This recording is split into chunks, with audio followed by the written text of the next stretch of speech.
Hi everybody, welcome to my channel. I'm Ksenia and today I have a very special treat for you. We have one of my favorite astrologers, Heather Eland from Astrology with Heather, here to talk about a really fascinating topic with us. Now, I absolutely adore Heather. Not only is she full of astrological wisdom, her teaching is amazing. The breadth of her knowledge is just mind-boggling to me. But she's also a really beautiful person and a lovely friend. So I'm really thrilled to have you here with us today, Heather. Thanks for joining us.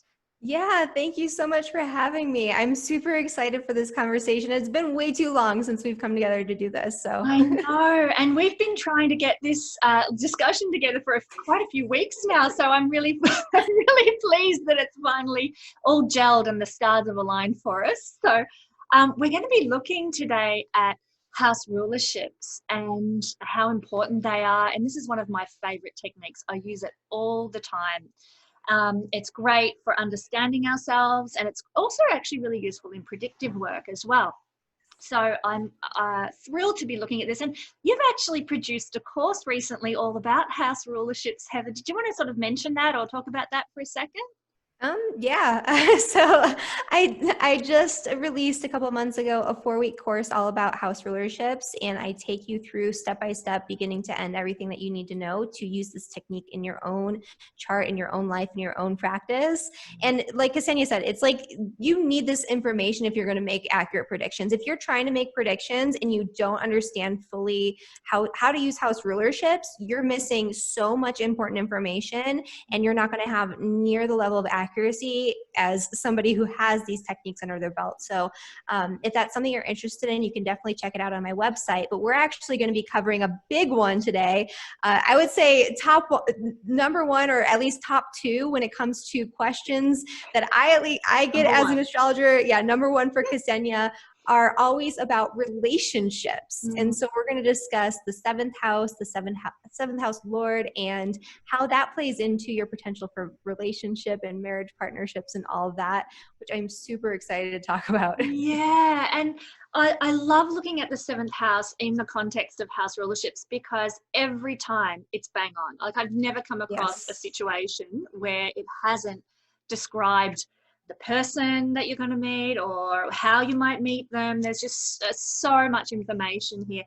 And of course, the seventh house is not just relationships as well, but it's business and trade and artistry and things like that too. So it really encompasses a lot. But relationships, as you said, Heather, they are the number one astrology question.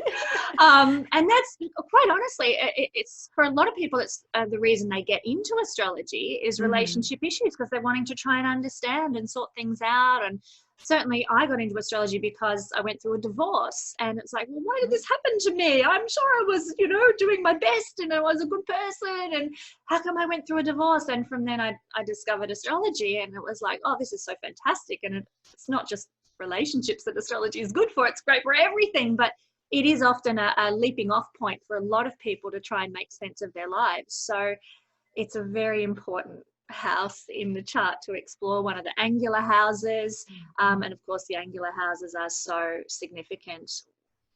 We really need to pay attention to them. So do you want to perhaps share a little bit about maybe how house rulerships work, Heather? Just a sort of brief overview for people who don't understand about that. So for people who are not familiar with house rulerships, the way that I use them is I always use whole sign houses. I played with this with Placidus. I was taught with Placidus. And when I was using house rulerships with Placidus, it didn't always work out the way that it needed to in terms of accuracy, and things were not quite making sense. And the reason that I started to use whole sign houses and to look at house rulerships in this way is because of my husband's chart. He has his midheaven way off center. It's actually in his 11th house in whole sign houses. And so in his Placidus chart, his 10th house was ruled by Venus. He had his 10th house in Libra. And every single time Mercury would go retrograde, he would either start a new job, something would change about his job, he would get a promotion, something with his work experience would change. There would always be some weird shakeup with his work. every single time Mercury went retrograde, sometime during the shadow period or during the retrograde. And I was like, why is this happening? Like, Mercury has nothing to do with this 10th house. I don't understand this. Until it clicked in my head when I first saw his chart in whole sign houses. And I was like, Mercury rules his 10th house. Oh my goodness, how did I not realize this, right? And so that's when I started to pay attention to whole sign houses and house rulerships with the whole sign houses, and how that was playing out for him first, and then, for my friends and for my clients and things like that. And so that's basically why I use the whole sign houses. But basically what house rulerships are, it's the sign that occupies the house. The planet that rules that sign is the ruler of that house. And so an example of that would be for your second house, which is the financial house. If your second house is occupied by Sagittarius, then Jupiter rules Sagittarius, and therefore Jupiter is the ruler of that house. This means that Jupiter will then carry significations related to the second house, meaning that Jupiter in your birth chart will be related to finances specifically.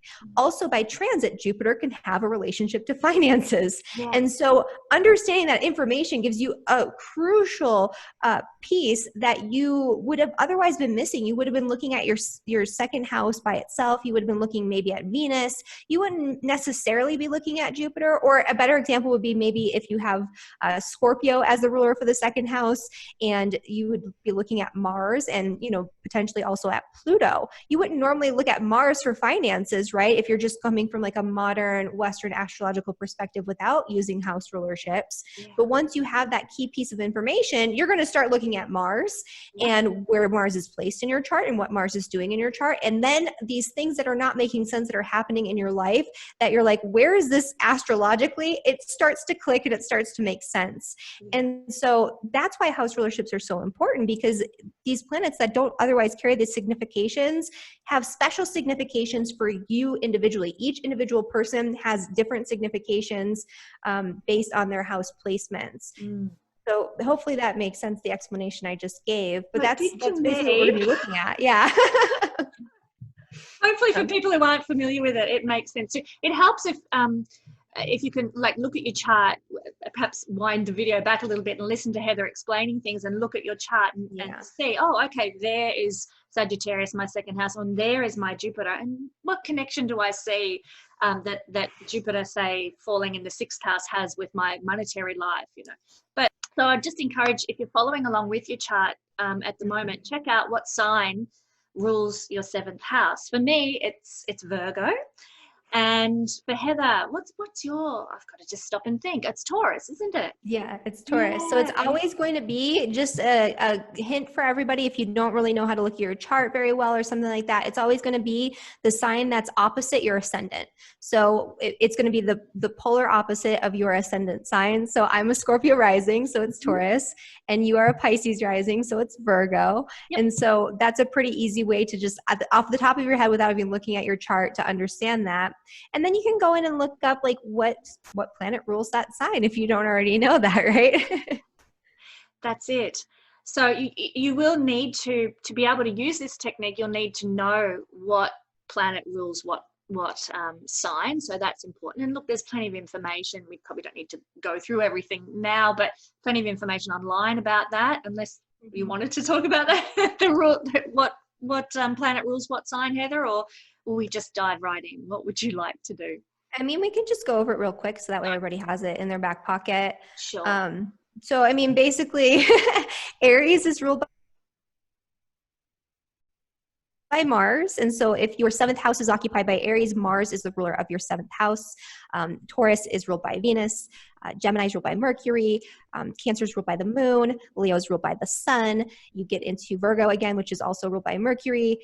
Then you have Libra, which is ruled by Venus again. So some of these planets are going to rule multiple houses, which is a whole big topic in and of itself. Mm-hmm.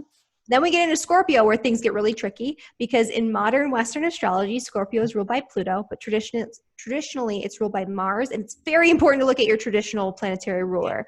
I recommend looking at both, actually. I don't know if that's how you do it as well, Ksenia. I do use both, but I find that the traditional rulers tend to I see them manifest more in our external reality. And I find that the modern rulers correlate to changes more so in representations within, you know, the psyche, or how we feel or what we think about.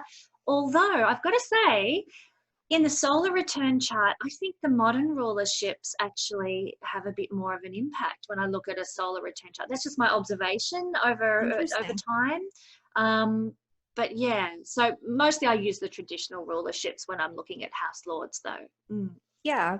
And same here. And I do look at both. And that would even make sense just looking at the general significations of the outer planets, which are the non-traditional planets, because those tend to be more psychological, more transformational, more transpersonal, more generational. They're less personal already. So they're going to manifest less personally just based on those significations. So it would make sense to look at the inner visible planets first for physical manifestation if you're just looking at it in that way, or like symbolically. But yeah, so Scorpio is Mars and Pluto. Sagittarius is Jupiter. Capricorn is Saturn. Aquarius is another one that has two rulers. So you would look at Saturn and then also Uranus. And then you have Pisces, which is Neptune is the modern ruler, and the traditional ruler is actually Jupiter. So you would want to look at both for that as well. So there you go. Thank you. Well done. That's, I think, the quickest whiz through of house rulerships I've ever seen. Bravo.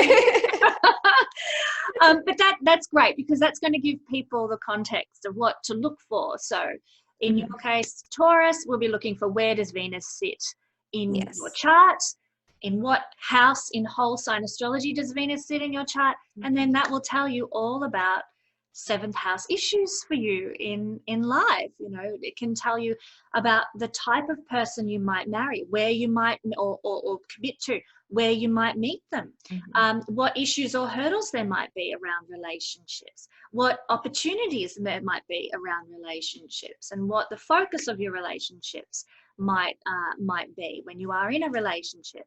So much information comes out of knowing where the seventh house lord sits in the chart. Did you want to sort of say anything about how that works, Heather? Yeah, I mean, it's just like you said, Ksenia. So you can tell a lot of different things. Like, one of the big things you can see a lot of times is how or where or in what context you might meet your marriage partner. That's always a fun one to look at. I mean, there are always different variations of those themes, right? So the ruler of my seventh house is in the ninth house. And so I met my husband in college at a higher educational institution. His ruler of his seventh house is actually in his first, but it's Mercury and it's in the sign of Sagittarius, which also has an association with higher education. And he approached me. And so that was like that first house energy, right? And so we met and we also met in a foreign literature class. So Mercury and Sagittarius and me had the ruler of my seventh in the ninth. I thought that was pretty spot on there. So yeah, so those things will show up, and they'll show up really weirdly. And then those can be continuing like life themes or continuing themes for the relationship. Like, for example, my husband and I got engaged in a foreign country with those foreign associations with that Sagittarius. And also he has Jupiter trining his Mercury too. But then also, you know, that ninth house association with my ruler of my seventh house in my ninth. Literally, we got engaged in a foreign country. Which country? Mexico. Fabulous, fabulous.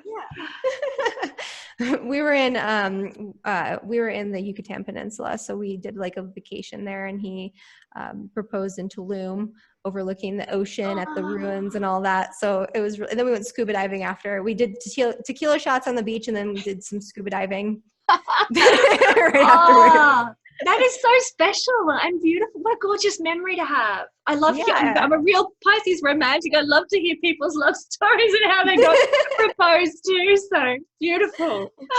Yeah. So, I mean, that's just one example, though, like from my own personal life, but you could have the ruler of your seventh house in the sixth house, and you might meet in a doctor's office, or you might meet at work in a really boring sort of setting.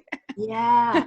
My seventh house lord is obviously Mercury and ruling Virgo, and it's in the fifth house, which is Cancer for me. And so I met in my home environment, in my local community, in my tribe, amongst my, well, not so much family, but amongst my community. And but it's the fifth house. So Cancer is the tribe.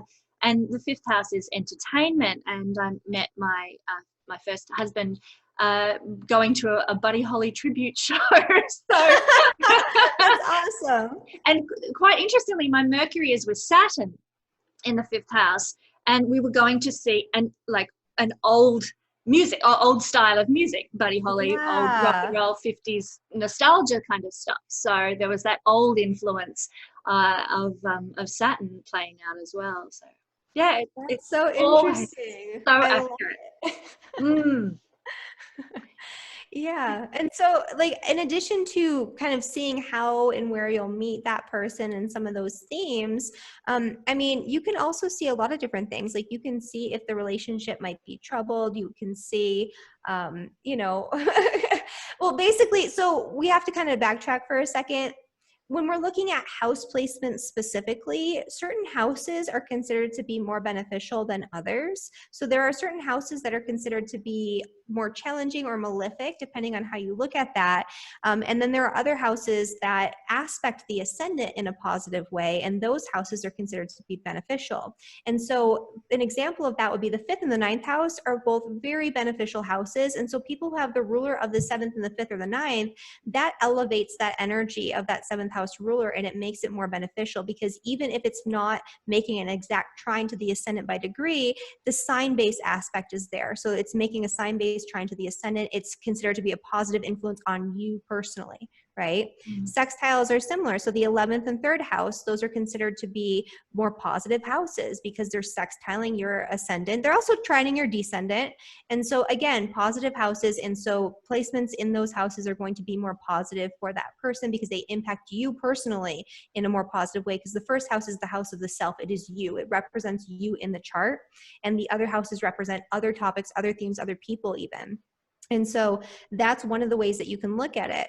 And so another thing that you might find is if you have the ruler of the 7th in certain houses, like the 8th, the 2nd, the 12th or the 6th, these are considered to be the malefic houses because they don't actually aspect the ascendant unless you're looking at like in conjunctions, but traditionally those weren't used. Yeah. And those are the houses that are also just associated with really difficult topics. You have the 2nd house is money, which a lot of people have money issues. It's not the most detrimental house, but it's definitely, you know, up there in terms of complications. The 6th house is illness. It's servants and servitude. You know, it's your day-to-day like struggles and your day-to-day routines and things that are kind of monotonous and boring sometimes as well. The 8th house is death and power struggles and debt and taxes and, you know, all those types of things. Yeah, crisis for sure, psychological crisis. And then you have the 12th house, which is the house of secrets. It's the house of hidden enemies. The 6th house is enemies can be in there too.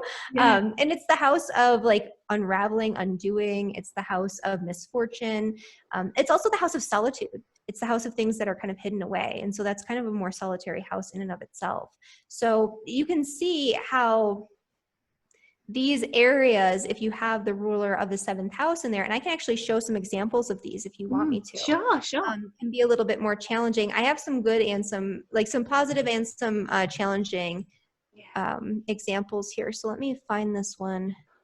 I always find with the malefic houses, though, they're not all doomed, you know. Yes. If we learn to work with the energy, they can actually bring us great soul growth. And, you know, there's sort of I always, when I work with malefic houses, see them as being, there's shadow and light. You know, there's the dark side of the malefic house. And if you allow yourself to go down that rabbit hole, then life can be a challenge. But there's also the potential and the positivity. For example, 6th house is service. And when we move away from, you know, perhaps the more difficult sides of the 6th house and start to focus on how can I serve, how can I help, how can I fix problems, then we find the 6th house tends to function very, very well for us. So things like that. So it's not, just to let people know, it's not all like, oh my God, I've got my 7th house lord in the 6th house, which is a difficult placement, but it's all going to be, you know, doom and gloom. So not necessarily. So. Not necessarily. Your relationship might be a little bit more work. And you might have, it might be a little bit more, I would say, monotonous sometimes, or mundane. Like there's just a lot of that energy in the 6th house. But if you come together to do something in service of humanity, if you come together to help somebody who's less fortunate, if you come together to care for somebody who's sick or who needs your help, like that type of thing, that's a really good 6th house energy. Or maybe like literally your partner is like a doctor or a nurse or somebody who's in that type of industry, and that's how it's being represented. You really have to look at the whole chart. You have to look at the aspects to the house ruler. So it's not just the houses. This is a very complicated type of technique, but just to simplify it a little bit. If you want to know all the complexity, do get this course, right? Yeah. But I just want to give, actually my screen sharing is disabled. Okay, but, just a minute. Yeah. Oh, there we are. Okay. Yeah. Okay, so this is the chart of somebody who volunteered to be an example for my house rulerships course. Yeah, and so basically the thing that I wanted to show here that I thought was so interesting is that she has the ruler of the 7th house. So the 7th house, you can see here, is occupied by Libra. So the ruler of the 7th house is Venus. Venus for this person is in the 12th house, which is the house of secrets. It's the house of things that are kept hidden.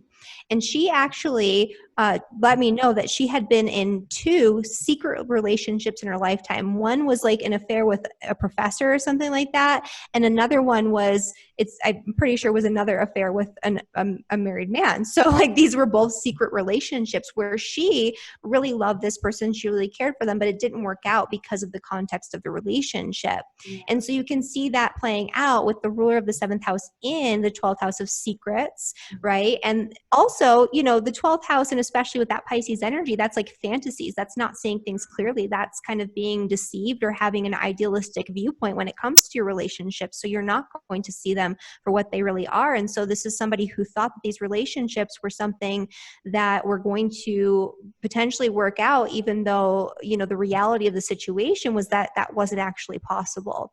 And so that's just one example of what could happen having the ruler of the 7th house in the 12th. This could also just be... Sorry. I was just going to say that's a placement traditionally known as the enemy of marriage, to have the 7th house lord in the 12th for exactly the reasons that you've just described. Yeah, because you don't see the partner clearly, there's some wool pulled over your eyes. So often if I see someone with that kind of a placement, I might, in a chart reading, one thing I might encourage them to consider is being in a relationship without actually formalizing the relationship, without actually committing, like signing on the dotted line. Have a wedding, but don't sign a marriage certificate, you know, because then it becomes a 7th house relationship. Maybe if it's okay, Heather, I don't want to sort of interrupt your train of thought here, but it's probably important to mention that a 7th house relationship is a committed relationship, a contractual type relationship, not just I'm dating, not they're living with me in my house. It's when you buy a house together, or you take out a bank account together, or you sign a marriage contract together. There is some contractual solidification of a relationship that makes it a 7th house relationship.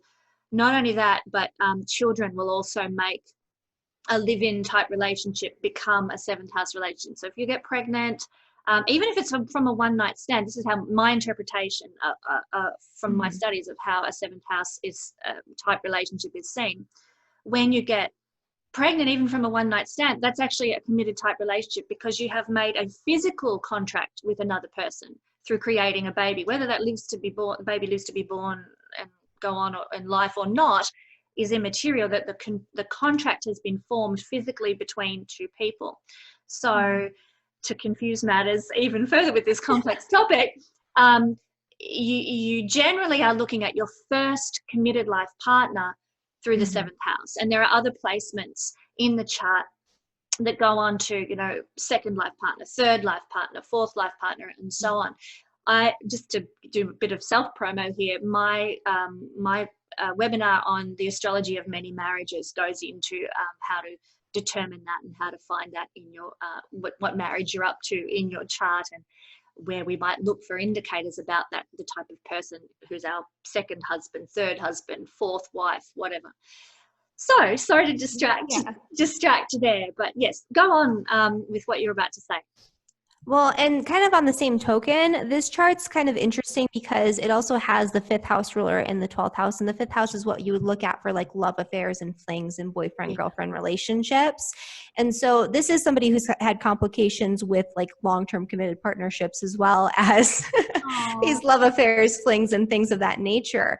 And then another one that I actually wanted to show here is Johnny Depp's chart, just as another example of the so-called malefic houses, because he actually has the ruler of his seventh house. He has two rulers of his seventh house, right?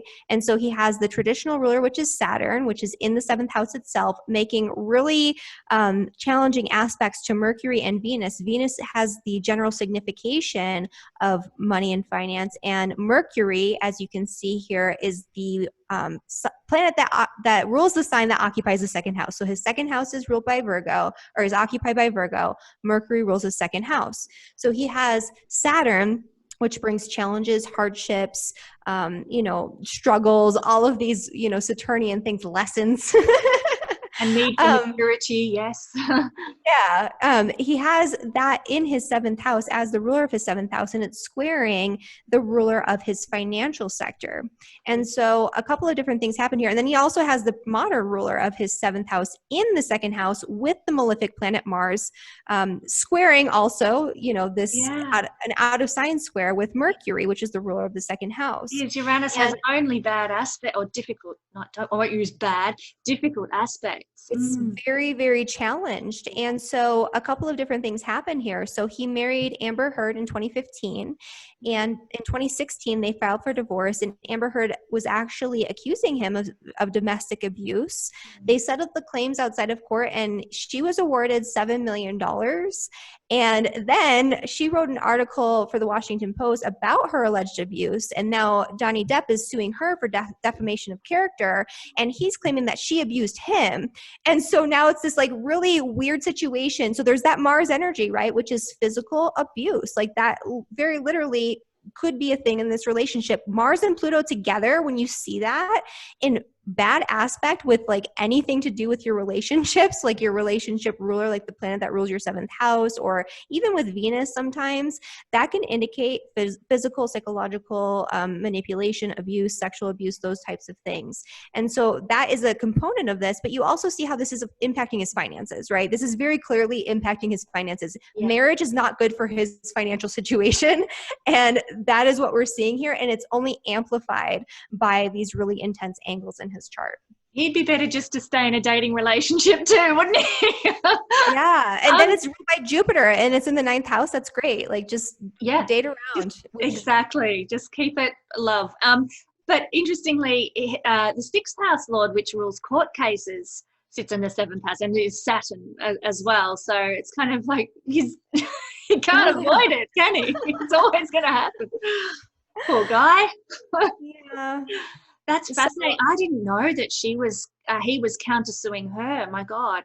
Yeah, they're both claiming that they were abused by each other, and it's like I think it's still in court. Like when I recorded my course, it was actually in the process of going through the court system at that time. So I don't think it's even been ruled on yet. But yeah. So that's my example there. Fascinating example. Really, really good example, actually, Heather. Yeah. And I have some examples of good relationships too. Please, but I wanted to start with like the hard news. Like, okay, sometimes things are hard. Yeah.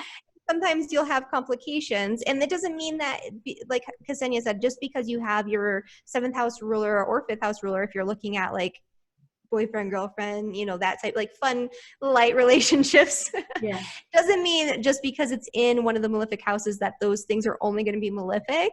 But it can enhance the potential for complications just because of the significations of those houses. And knowing this gives you a sense of power. If you're aware, okay, I've got this challenge.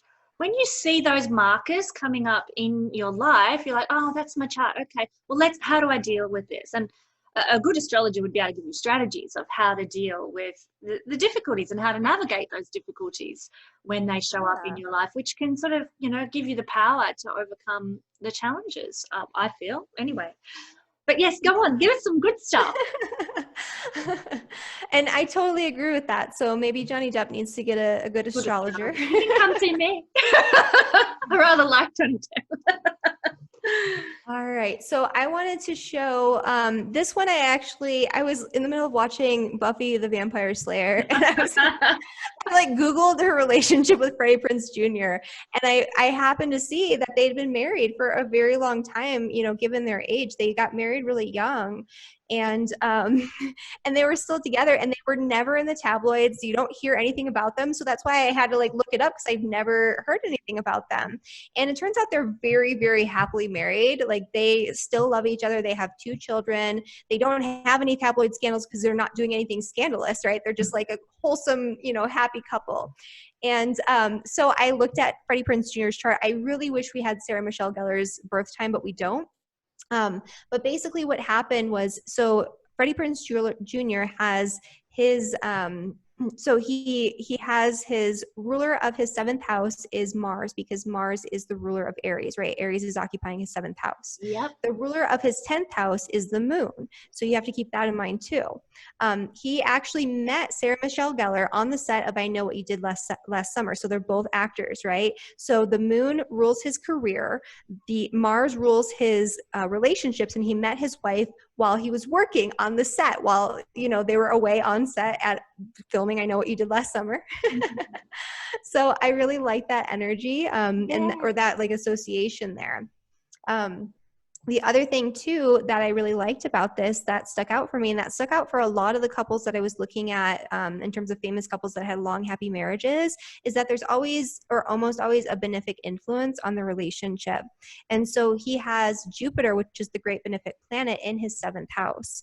And so that indicates positive energy and good fortune around 7th house topics of marriage. And this is also sextiling the ruler of his 7th house, which is Mars. Mars is technically a malefic planet, but it's being nicely aspected by one of the benefics, actually both of the benefics, because it's in trine with Jupiter as well. So you can see that there are these benefic planetary influences on his 7th house ruler. Yeah. And the other thing too is that he, the thing that he said that keeps the relationship together is honest, blunt communication. Ruler of the 7th house in Gemini, right? And in trine with Mercury and with Venus, and it just happens to be Mars and Gemini, blunt communication, right? Yes. Like that's I thought that was really funny, because he was actually quoted to say that. So they are always open to compromise. They're never passive aggressive. They're just honest. Yeah. And yeah, they've been together for a very long time. And Mars and Jupiter are friends, actually,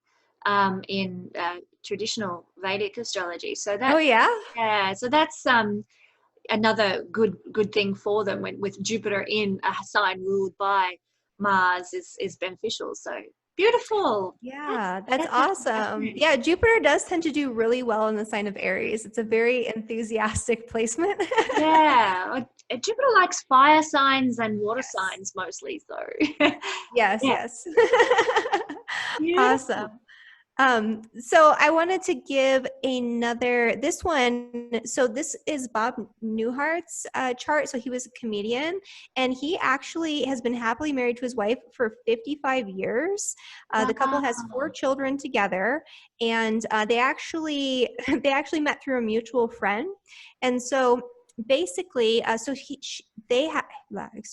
he has, again, his 7th house dominated by Aries, Mars as the ruler of the 7th house, which again is technically a malefic planet, right?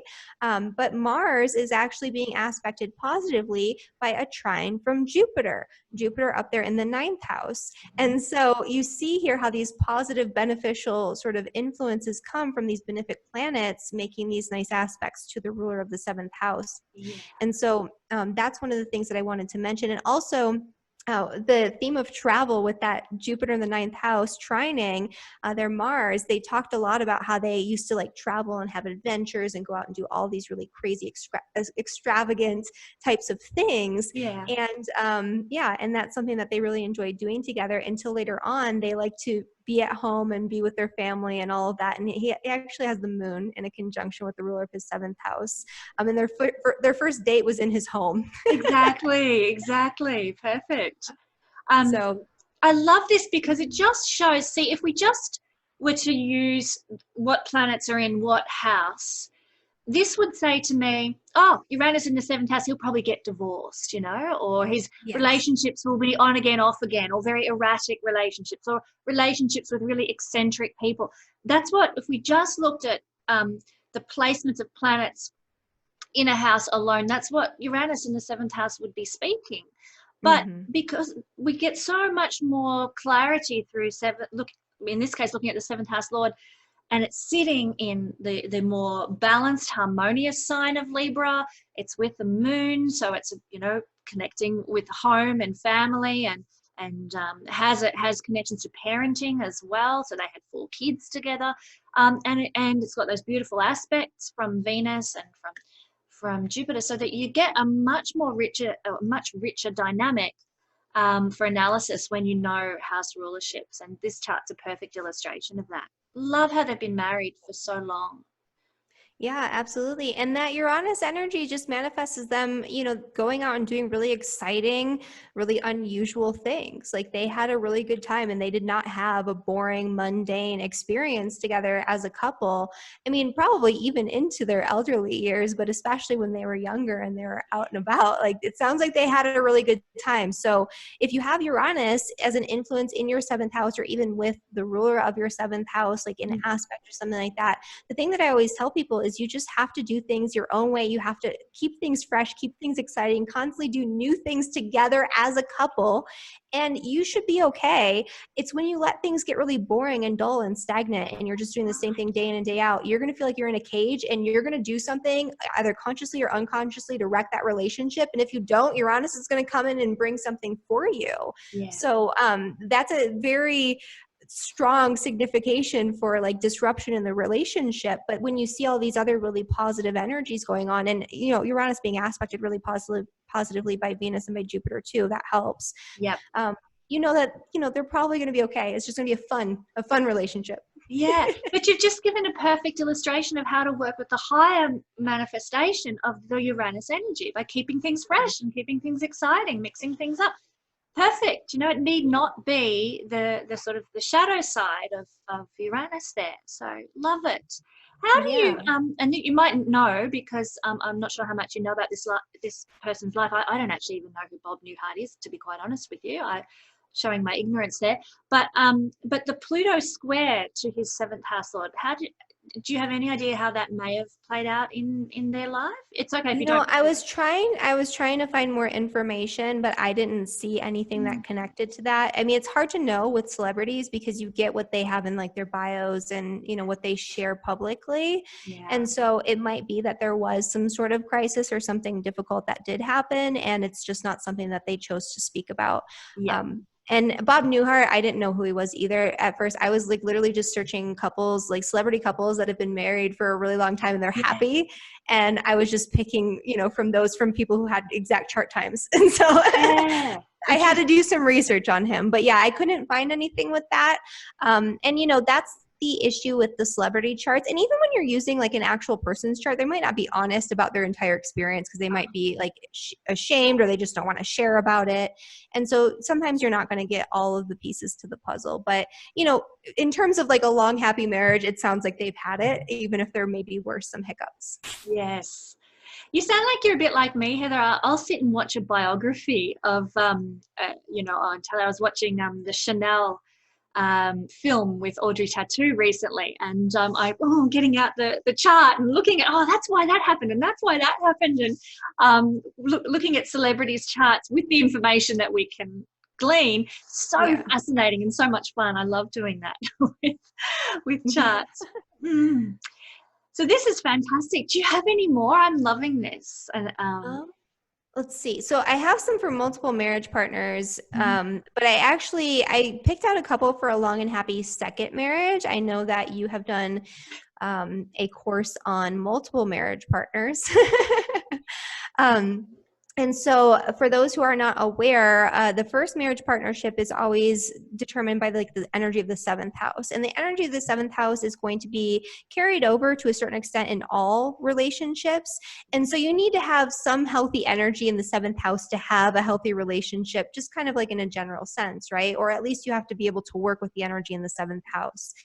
But the subsequent marriage partnerships are determined by different houses. And so the ninth house represents the second marriage, the 11th house would be the third, the first house would be the fourth. If you get farther than that, you third, for the fifth marriage, and so on and so forth. And so Tom Hanks actually married producer Rita Wilson, and they've been married for over 32 years, but that was actually his second marriage. Know that? Wow. Okay. Yeah. I didn't know that either until I started looking into this, because I was going to use his chart, and then I realized this is his second marriage partnership. So the first one did not work out so well. And he actually does have Mars in the seventh house. We saw some Mars energy, and it wasn't the most detrimental thing. And his is in a really nice grand trine with the sun and with Saturn, which can bring stability, longevity, good fortune to the relationship to a certain extent. Mm-hmm. But he was born during the day, and if you subscribe to traditional Hellenistic astrology and their techniques for looking at the malefic planets, Mars would actually be the stronger malefic planet in his chart because he was born during the day. Saturn would be the stronger malefic planet for somebody born at night. And so he does have what is technically the most malefic planet in his seventh house, which could indicate some sort of, disagreement, separation. Mars rules separation, some sort of difficulty in that marriage partnership. Mm-hmm. Whereas his second marriage, although there would still be that energy of Mars, is going to be ruled by Venus. And so he has Venus on his midheaven in the 10th house, and he married a producer, right? Yes. That he met through his work. So again, there's that work connection. And a lot of these celebrities have this, by the way. When I was looking at these celebrity charts, a lot of them meet their partners through their work, and they have 10th house connections to their seventh in one way or another. But yeah, so he had a long and happy second marriage. And, that's the chart that I wanted to show for this particular instance. Interesting, there's a trine from Neptune and a sextile from Jupiter to that point as well. And of course, Neptune rules film and filmmaking. So, connection there. Yeah. And Venus and Neptune do so well together too. Venus is exalted in Pisces, right? And so when you have Venus and Neptune together, especially in positive aspect, that's like a deep spiritual connection to somebody where you really just sort of merge your soul with the soul of another person. And another thing too that I noticed when I was looking at all these celebrity charts, they all have really strong Mercurial or Gemini types of energies in connection with their seventh house or their seventh house lord too. And so it seems to me that the kind of key theme here is really good communication, like Freddie Prinze Jr. said, right? Because there seems to be that connection in a lot of these charts. Yeah, for sure. Yeah. I'm just soaking this in. I've not really ever looked at Tom Hanks's chart before. And Jupiter rising gives him, that effervescent personality that he's got. But with Pluto, he's got a Jupiter-Pluto conjunction. Out of sign, but very interesting. Sorry, I could sit and chat about this all day. I'm loving this, Heather. Let's stick to relationships, Ksenia. Okay. Yeah. We can look at one more. I think this is my last example that I have, but a long and happy second marriage again. So actor Paul Newman, he was married to Joanne Woodward in 1958. She was his second wife, and they were married for 50 years until Paul Newman died. So they were literally till death do us part. And again, this is another situation where there is maybe some challenging energy in the seventh house, but it's not the craziest thing I've ever seen. He has Pluto there. It's in a really nice grand trine, but it is in a kite formation, and kite formations actually can bring about crisis. I've seen that happen more times than not. For whatever reason, all of the really harmonious aspects seem to be overcast by the challenge of the opposition. And so there can be greater challenges with the kite formation than what it would appear when you're looking at it and you're like, look at all these trines and sextiles. It's so, harmonious. And so balancing out the opposition can be quite a challenge, I would say, for a lot of people. But yeah, so he had, and see how both of these two who have a second long and happy marriage, their seventh house is not super debilitated. Their seventh house ruler isn't super debilitated. So even with that first marriage, it's not the worst thing in the world. There's not anything that's like crazy going on there. And so they have that stage set, they have that foundation in that seventh house that will allow them to have a long and happy marriage at some point, even if it's not with that first person. Whereas somebody who has a really debilitated seventh house ruler and like a lot of craziness going on in their seventh house, they might have a harder time even into the fifth marriage. And so you do have to kind of look at that as a foundation, even though that's not technically the signification of the seventh house is not the second marriage or anything like that. It is marriage in general. So that is just something that I wanted to point out with these specific examples of these like second marriages, third marriages, things like that, and you know why they would work out and why they would have the potential for a long-term partnership like that.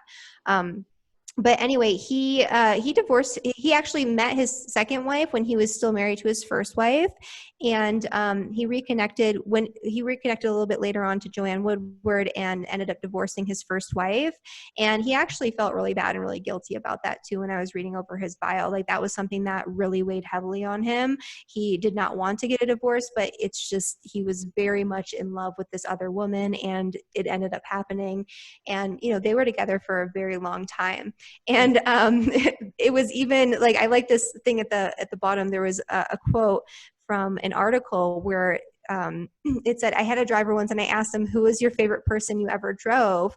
Actor Ansel Elgort remarked in an interview with Town & Country, he said, the nicest guy was Paul Newman. He asked me about myself, but also he had his wife, Joanne Woodward, in the back seat. And this guy was like 80 and he was making out with his wife. They were just PDA and they were giggling and his arm was around her and he's kissing her. And I just thought that was so cute. Like that is so beautiful. I love it.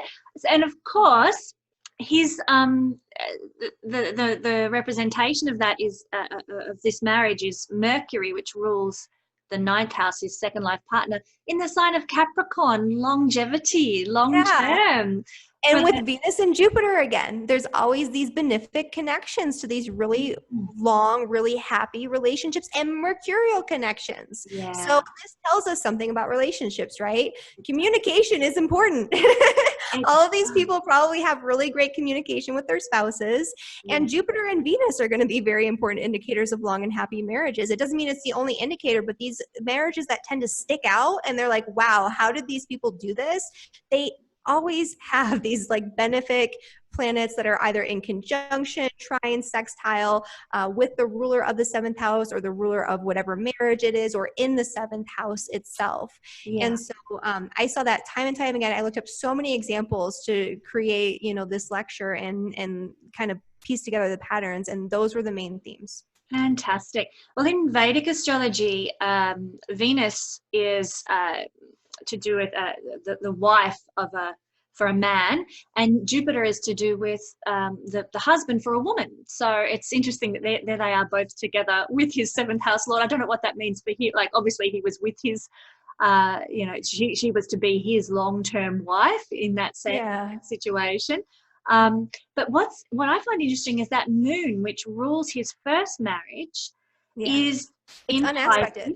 And it's unaspected, exactly. Is so very hard to predict with an unaspected planet.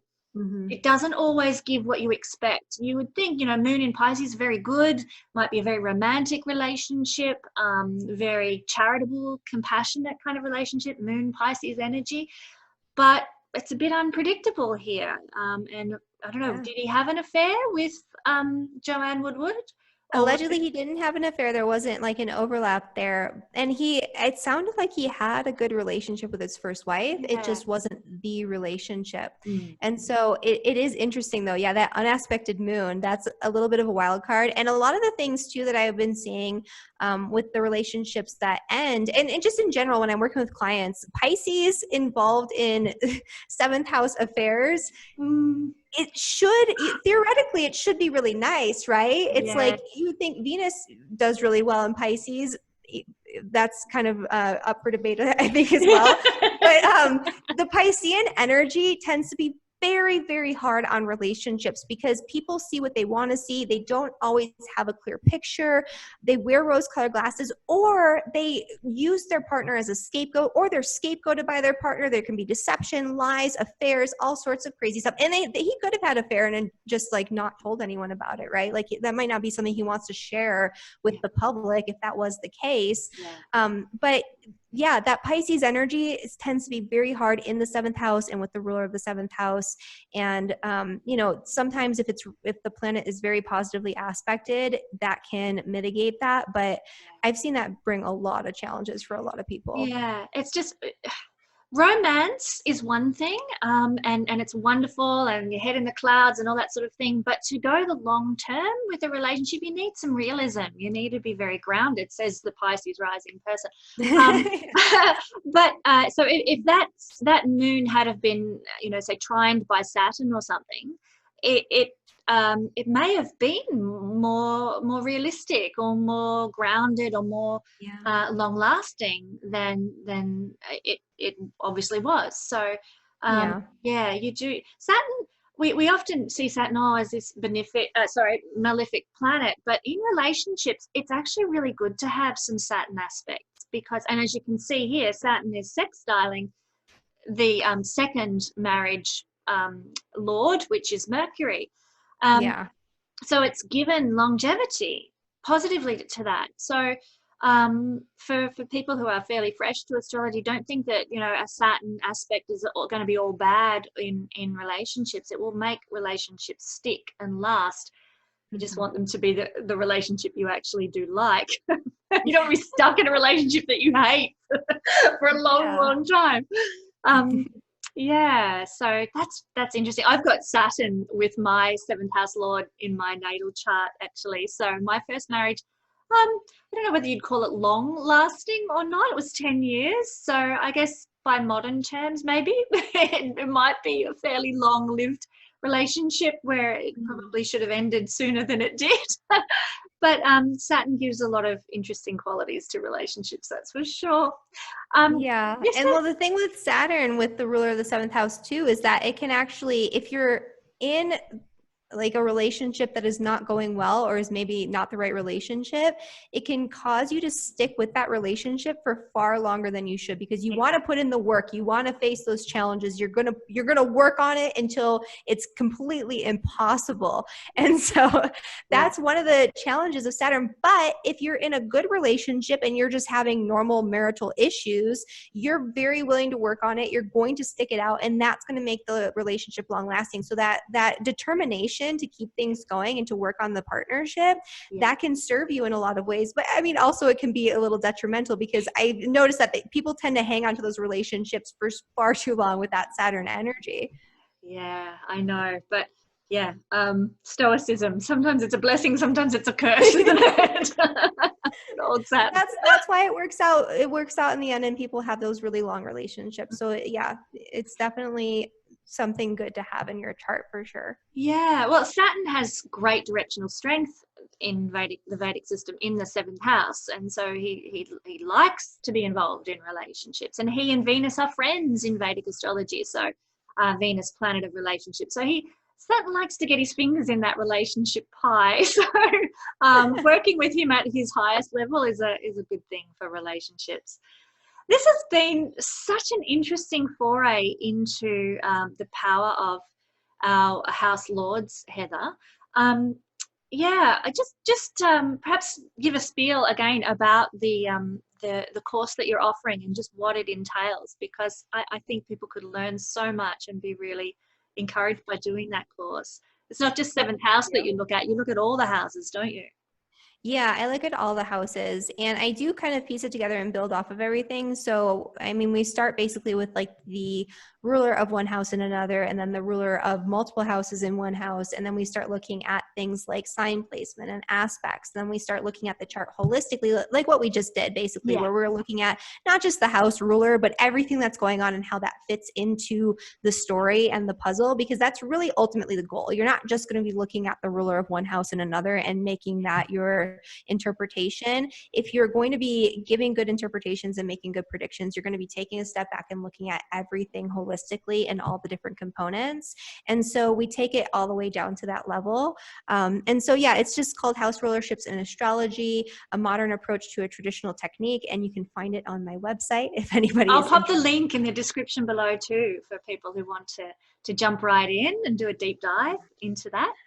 Awesome. Thank you. Well, as always, Heather, it has been an absolute thrill to be able to explore the stars with you. I always learn so much from your courses, because I do your courses, and I learn so much, and I find so much encouragement from watching you teach as well.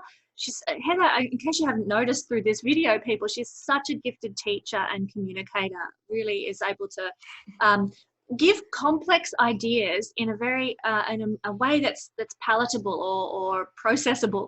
For someone who has Mercury with Saturn, as I've described me, I need to sort of process my information over and over and over and over again and repeat. And I always just get it like that whenever I am doing one of Heather's courses. She makes it so clear and so concise.